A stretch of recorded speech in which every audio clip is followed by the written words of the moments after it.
I don't know if I want to be in that place anymore because unfortunately, as a songwriter, you might have to put yourself in those positions. That I want to give you right now. I'm gonna make sure everybody's good, get your money back, but I'll do a show real soon for you guys. What happens when your one real superpower suddenly glitches in front of 80,000 people? When the voice that built your whole empire just disappears, leaving you standing there exposed, forced to face the one thing you've been dodging your whole career? Your true self? Abel Tesfaye didn't just lose his voice that night at Sofi Stadium. He lost something way deeper. And what came next? Nobody was ready for it. But before we even get there, you gotta know two things that flip everything you thought you knew about The Weeknd. First, the darkest secret buried in his lyrics isn't what people assume. And second, the real reason he's torching his whole persona will leave you shocked. Born on February 16, 1990, in Toronto to Ethiopian parents Koan and Samarwit Hailu, Abel grew up in Scarborough, a place that shaped every chapter of who he'd become. I really represent, where I come from and the culture that I'm from, because there aren't many Ethiopian artists, like American, Canadian, pop artists. His parents split when he was young, leaving him raised by his mother and grandmother, who spoke Amharic non-stop at home. Abel still speaks it fluently today, a deep tie to his roots that later shaped his whole artistic style. But early 2000s Toronto wasn't easy on anyone chasing big dreams. By 17, Abel walked away from high school. No backup plan, no safety net, just a fierce urge to break out of a life he couldn't even explain yet. I didn't think I had a good voice for a while until a close friend of mine told me that, I had an okay voice, and I was like, oh, okay, well, that's the validation I need for that, so I dropped out of high school. He was stuck at American Apparel, folding shirts for scraps, when something inside him suddenly flipped. I was working at American Apparel. I was trying to fold clothes. People in the store started blasting his tracks, his own music, and nobody even realized the guy folding their shirts was the one singing them. That hit him hard in the best way. The very next day, he walked out and quit. But at the time, nobody knew what I looked like because I was, I didn't show my face. Yeah. Just my music was out, and I had like a little bit of local clout. What came next ended up shifting music forever. In December 2010, 3 songs popped up on YouTube under the name The Weeknd. No face, no bio, just a voice that felt like it was bleeding straight out of your speakers. The internet exploded trying to figure out who this mystery artist was. He used The Weeknd because another band owned the original spelling, but that missing E turned into one of the most iconic brands in music. By March 2011, House of Balloons dropped. Not through a label, not through any industry machine, just online. 9 tracks of dark, atmospheric R&B that sounded nothing like what was on radio at the time. Drake, already a superstar, co-signed it instantly. Questlove from The Roots even called it a straight-up game changer. Actually, Quest, OG, he's one of the first people to co-sign House of Balloons. I gotta shout out Questlove. Then came Thursday in August 2011, and Echoes of Silence that December. 3 mixtapes in 1 year, his first trilogy was officially complete. But here's what most people never realized. These weren't just mixtapes. They were chapters in a whole story Abel was crafting about a character sinking into darkness, drugs, and toxic love. And that character would shadow him for more than a decade. Of course, a lot of it is a character. Yeah. A lot of it is real life experience. I felt like I've experienced enough before my career started in at that point, 21 years of living. I have enough experience to write the rest of my catalog and continue whatever story that is that I'm telling. He says, Lana Del Rey is the inspiration behind all his songs. Not literally her, but the vibe she brings, the darkness, the movie-like feel. They found each other online, posting on Tumblr, realizing their lyrics were basically having a private conversation nobody else caught. So when they finally linked up years later, it felt destined. September 2012 brought Trilogy, the official release of all 3 mixtapes, and Abel signed with Republic Records. But he pulled a rare move. He kept full creative control. He'd seen too many artists get chewed up by the industry. Then his debut album, Kissland, dropped on September 10th, 2013, and it was heavy, eerie, and deeply personal. Critics were split, and fans were confused. Where was the commercial sound everyone thought he'd chase? Kissland, I think people expected Beauty Behind the Madness after Trilogy. Yeah. a commercial artist, and I kind of gave him the curveball. I'm like, you know what, I'm just gonna give you an extension of Trilogy and kind of let the world know that I'm still doing this as well. But he didn't care. He was still figuring himself out on stage, fighting heavy anxiety and downing a whole bottle of Hennessy before every show. After watching himself perform drunk at Coachella 2013 and hating it, he snapped and did something wild. He booked 100 back-to-back shows and trained himself to perform sober, to face the crowd, and finally face himself. It wasn't until my first Coachella show that I actually watched it and saw how I performed and hated my performances. I instantly hit on my agent at that time, Joel Zimmerman. You need to book me 100 shows. And after that Coachella festival, I was performing nonstop. Here's where things really get wild. Abel has always been deep into Japanese culture and cinema, and his albums aren't just music. They're full-on movies without cameras. He was building towards something nobody saw coming. Then on August 28, 2015, Beauty Behind the Madness dropped, and everything blew up instantly. The Hills became his second #1 on the Billboard Hot 100, a raw confession proving Abel had zero interest in polishing his image just to fit the mainstream. Its dark production and bold lyrics about infidelity hit fans hard. Then came Can't Feel My Face, which shot to #1 and turned into a worldwide smash. And the twist? A song about cocaine addiction hidden inside a bright pop anthem.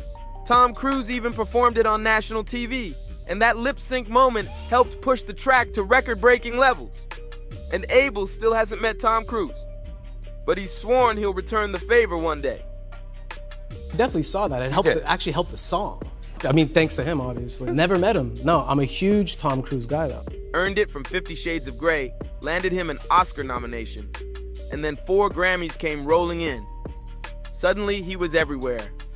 The once mysterious artist who broke every rule about pop stardom. But that level of success came with a price nobody ever speaks on. That's what the music industry is, right? They want your sadness. It's gotta be a really good sad song. I don't know if I wanna be in that place anymore because I don't know if I'm doing it for the right feelings anymore. He started asking himself a dangerous question. Was he creating all this darkness because it was real? Or because the industry wanted his pain to fuel their favorite heartbreak songs? Did he actually need to stay broken? Then on November 25th, 2016, Starboy dropped with Daft Punk. The title track shot straight to #1, marking his 3rd chart-topping hit. The collab almost happened by accident. Abel already knew Guy Man from the French electronic scene, and when they invited him to Paris, the whole thing came together in just 3 days.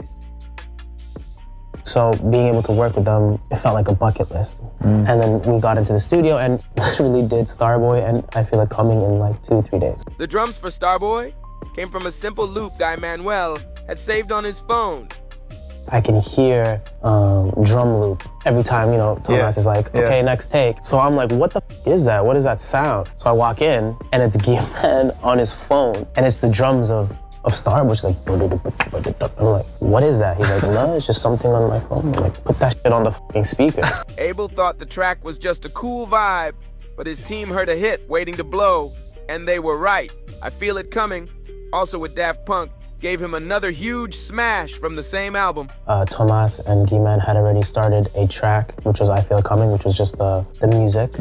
I was writing the lyrics to I Feel It Coming, and then probably finished it in about an hour. But during Starboy, something major went down. Abel chopped off that iconic Basquiat-style hair everyone linked to The Weeknd. His team panicked, telling him, "That's who you are." But he didn't hesitate. He cut it off the very next day. I remember when I had my crazy hair, like that Basquiat hair. And one day I was like, to my team, I was like, I want to cut my hair off. Yeah. It's uncomfortable. And they're like, no, don't do that. That's who you are. I was like, well, cut it the next day. He refused to let himself get locked into a persona, even if that persona made him a star. Meanwhile, his personal life turned into non-stop tabloid chaos. He dated Bella Hadid from April 2015 to November 2016, then Selena Gomez from January 2017 to October 2017. A relationship blasted under harsh media attention. Then he got back with Bella from April 2018 to August 2019, and every step of it was picked apart and turned into content. But here's what everyone ignored. Abel was documenting his own emotional unraveling in real time, and the whole world was watching. Then, on March 29th, 2020, After Hours dropped in the middle of a global pandemic. The album carried Blinding Lights, which became the most streamed song in Spotify history, nearly 5 billion streams. It stayed in the Billboard Hot 100's top 10 for a record 90 weeks, turning into the biggest track of his whole career. Save Your Tears from the same project hit #1 in 2021, proving his commercial run wasn't slowing down at all. But the album cover revealed something unsettling. Abel's face looked beaten, bruised, and wrapped in bandages. This wasn't some random aesthetic. It was the start of a transformation nobody understood yet. Then on January 7th, 2022, Dawn FM dropped, built around the concept of a radio station playing in purgatory. You are out of time.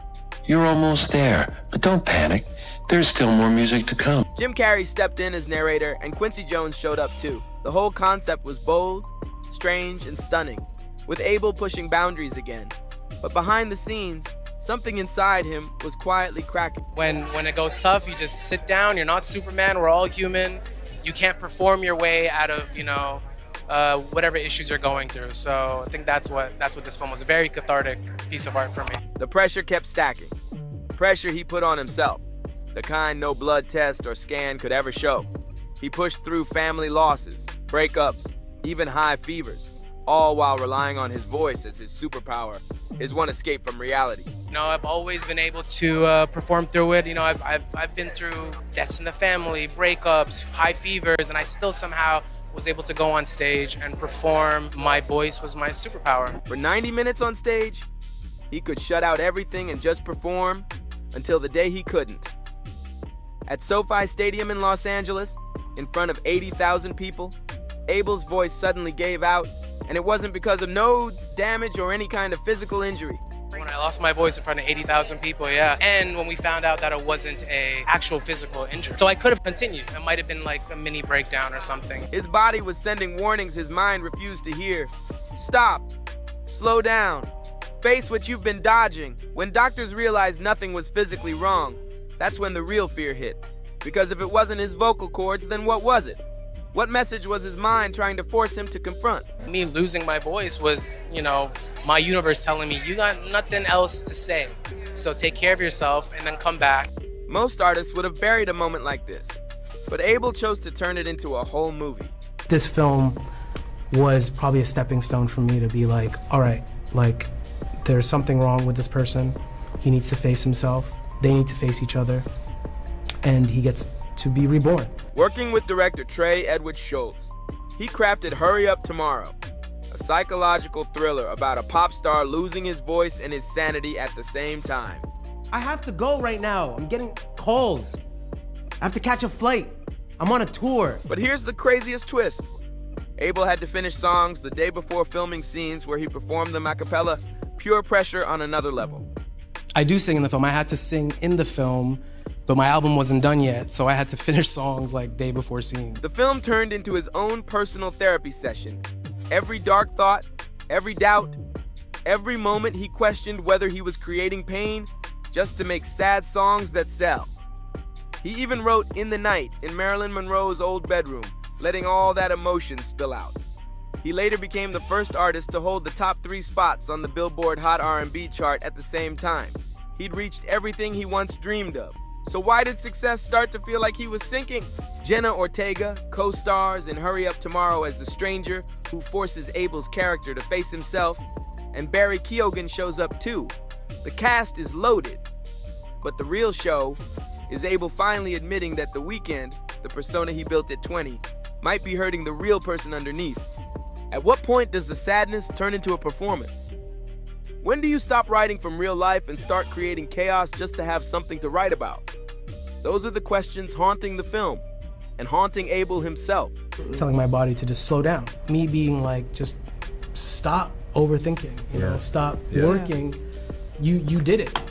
You did it. I mean, you see it in the movie. He has everything. Yeah. He has a stadium full of fans. He has, people that were, you have it all, So Be grateful for what you have. The album Hurry Up Tomorrow dropped on January 31st, 2025, running 84 minutes across 22 tracks, the final chapter in his second trilogy, After Hours, Dawn FM, and now this. It's a part of a trilogy. It's After Hours, Dawn FM, and then Hurry Up Tomorrow is like the final chapter to this trilogy. And you know, I'm a fan of epic sagas, so I want to give my fans a full meal. Peter Jackson and George Lucas, and I wanted to give them like my own. But his ending isn't some heroic victory. It's a man burning down his old self to be reborn. The film Hurry Up Tomorrow hit theaters on May 16th, 2025. But Abel's already plotting his next move. He's got a whole tour to finish, so he can't bury the Weeknd just yet. People already bought the tickets. My fans are so dope. I mean, we still sold out the O2 Arena. This isn't his first rebirth. Remember the hair? That was just warm up. This is the real transformation. Burning down everything that made him famous, but kept him miserable. In his personal life, Abel's been with Simi Khadra since 2021, and they keep things low-key. He has no kids, saying in interviews he's locked in on his art and not ready for that chapter yet. His whole life stays wrapped up in the work, in constant evolution, always pushing forward before the darkness he writes about tries to catch him. And as of 2025, The Weeknd's net worth sits around $300 million. He's got 27 songs with over 1 billion Spotify streams, more than any artist ever. 4 Grammy Awards, an Oscar nomination, and a lineup of hit records that shaped his whole career. Can't Feel My Face, 2015, pushed him into the mainstream. The Hills, 2015, gave him that raw confessional edge. And Starboy with Daft Punk, 2016, showed his evolution.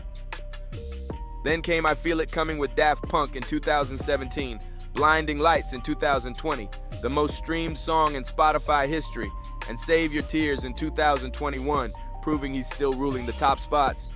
On screen, he popped up in Uncut Gems, 2019, as himself, voiced a role on American Dad in 2020, and took center stage in The Idol in 2023.